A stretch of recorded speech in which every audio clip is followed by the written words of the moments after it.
Bottom line is we're taking 36 watches, we're taking our top watch collections, and not only do we want to be the first watch company in the world to put our product out there in such a manner, but we actually want to expose our product to the incredible environments that these watches are going to be in just the naked atmosphere. So it's going to be a lot of exciting stuff coming out of it, and believe me, I'm excited to see all the footage more than any of you. So let's see what happens. Hello, I'm Dr. Elizabeth Longmire. I'm a family physician and biomedical researcher, as well as an engineer technician and operation manager for Project Ether. My major role in Project Ether is making sure that launch preparations and the day of launch goes out without too many hitches. I help with the preparation, making sure that we're getting adequate supplies, that we've thought out the timeline, and that we have the FAA clearance and all the supplies necessary to make the launch go off. Then the day of the launch, I help with coordination, including technical support of preparing rigs to make sure that we get all our balloons off in the air. We've been working with Invicta over the last very long period trying to get this enormous launch going. This is the largest launch that Project Ether has ever done in one day. 18 balloons going up in the morning to be retrieved later in the afternoon, and if necessary over the next day. An enormous task, but I think we're up to it, and I'm really eager to get the footage of these watches going to the edge of space.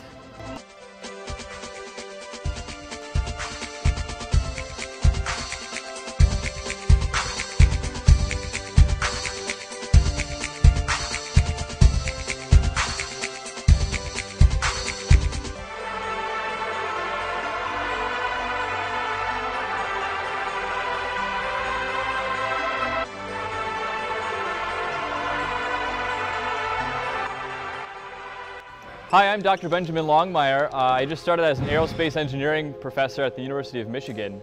For the past 5 years, I've been down in Houston working with the NASA Johnson Space Center and a small R&D company doing spacecraft research. So what we want to do is enable future generations to be able to travel anywhere they want to in the solar system. And so I was working on advanced propulsion to enable that.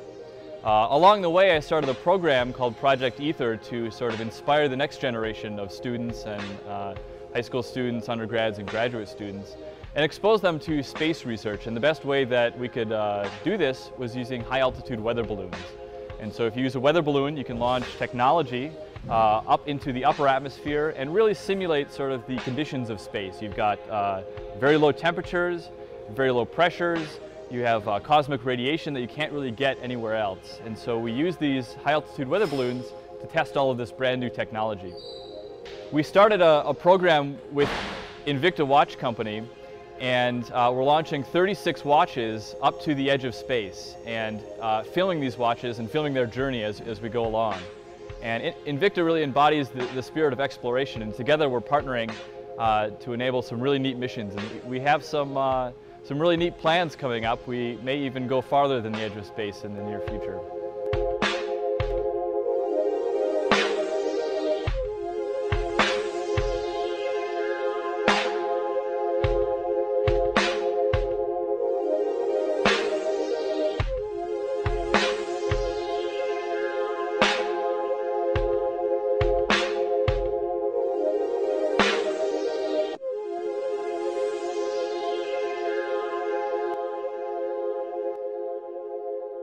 So I've always generally been interested in science and space. My dad would take my brother and I out on the back deck, and we'd sort of look up at the stars and watch comets go by and watch satellites, man-made satellites, sort of orbit the Earth and look at the constellations.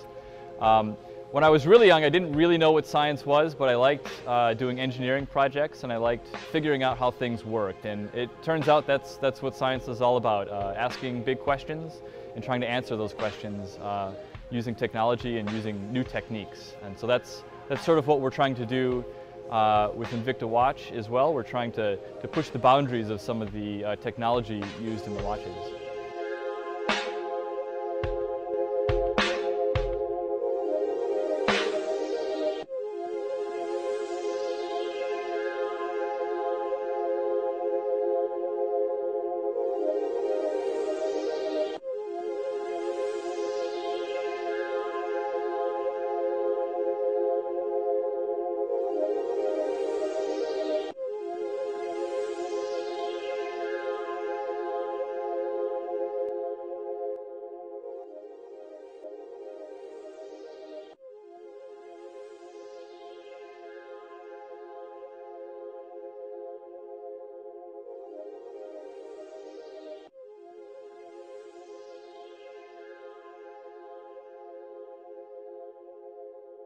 I first became interested in plasma physics when I was an undergrad, a senior undergrad, and I was actually studying nuclear engineering at the time. And I thought, you know, if you could really combine a lot of power in space with a nuclear sort of power plant and marry that up to some sort of propulsion device, you could really enable long-distance travel in outer space. And it turns out that the best way to do the propulsion side of things is to use a plasma, where you superheat a gas, you strip off an electron, you have this sea and collection of ions and electrons, and then you can even superheat that beyond what you can do with chemical rockets like the space shuttle. And so if you use a plasma, you can create propulsion devices that you can't replicate with chemical rockets.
Yeah, so we wanted to push the boundaries of what watches can do, and so by taking a watch up to the edge of space and exposing it to this extreme environment of minus 90 Fahrenheit temperatures, almost a near vacuum, we're about 1 torr, so that's about 1/100th of an atmosphere, and cosmic radiation, we're sort of pushing the boundaries of what a watch can endure. And it turns out that these particular watches, a lot of them that we're flying, are made for diving, for scuba diving, and that turns out that's about what you want to have a watch survive in space as well.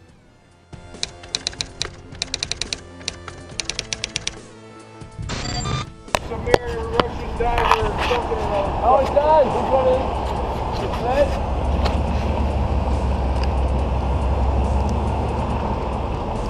You're sucking.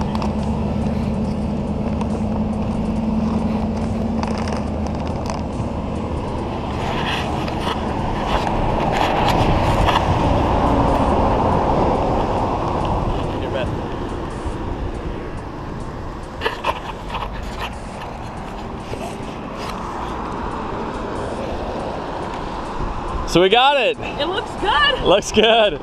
Bagged and tagged. Get it in the truck! Get it in. Awesome. Now that you're done, hey Ben. Our hook thing with jogger. It's half there, stuck on something. Got it? That's really good, Jay. Let me get you in it. Very good! Looks nice! Still working. We're at recovery zone. Straight out ahead, you can see a blinking light. That is the balloon. We're heading out there, but because this field is very muddy and slippery and hard to walk in, we're gonna go along the tree line where we hope it'll be drier and then cut over towards the balloon. Here we go.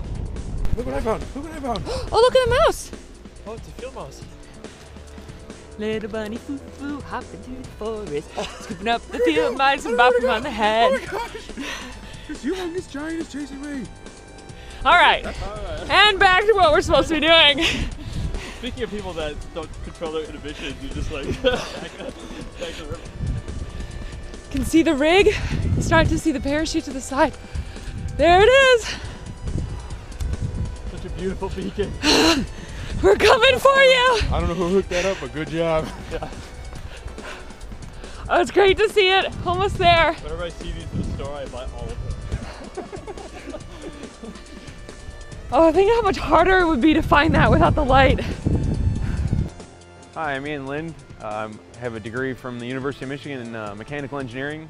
And my day job is a vehicle test engineer.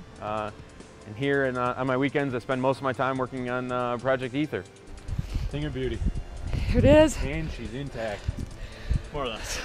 Intact upside down. Ooh, looks like we got a watch right in the dirt. Right in the dirt. See, the other one's sticking out. With the alien. Let's see how this one failed.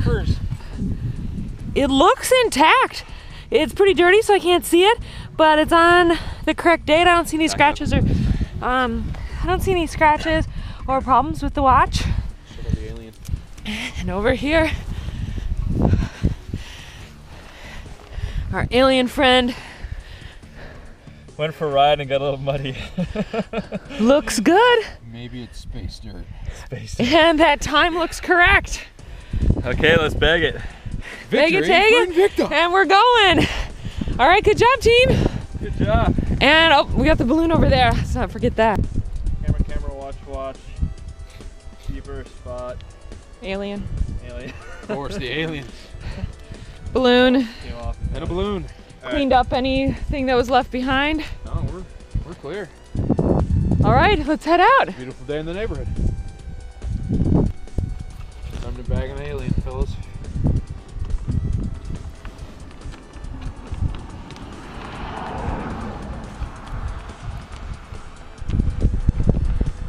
You can breathe, little buddy. Oh yeah, this one's good and dirty. Nothing like space dirt. Preserved just as it landed. Yours for the taking. For Project Ether, I'm listed as an engineering technician to help out with the program and any bit of engineering advice I can give and rig some of the machines. I like to think of myself as a master rigger, spend most of my time putting up parachutes and getting the pieces in place so that Ben just looks good on camera, really. Hi, I'm Daryl Anderson. I'm working with Dr. Ben Longmire and the Ether Project team here today with the Invicta group. And we're launching watches into the atmosphere to the edge of space, probably around 30 to 33 kilometers, which is 100 to 120,000 feet. I'm here today, my responsibility is the balloon inflation and launch. And after this, we'll pack up and go and recover the GoPro cameras with the SIM cards and the photographs inside. So originally I got tied up with Ben at the University of Houston, and I work with atmospheric science teams, and we launch ozone sondes, which are about yay big, which measure ozone at the surface and stratospheric ozone. So the scientists being that we were curious one day and said, I wonder, are we flying through the clouds or are we flying through some sulfur dioxide? So we said, oh, I don't know, let's put a camera on there and we'll see. So Ben put a camera on one of our ozone sondes and voila, Ether Project was born. And by the way, we beat MIT, we did it first. And today I'm having fun with the Invicta team, and we have a lot more of these things to launch. And anyway, good job, Invicta. Thank you very much for the opportunity to work with you guys.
want to thank everybody for taking part in this incredible event. It's been a great exploration project. We've put a lot of effort behind it. You know, and when you look at it, I just want everybody to know that this is not some advertising or PR stunt that we're trying to put together, or we're trying to get more attention for our brand by any chance with this project, with all these watches and hold on, just, you know, this is all about scientific discovery and putting our watches under the right elements and really being able to have an exciting opportunity to really see.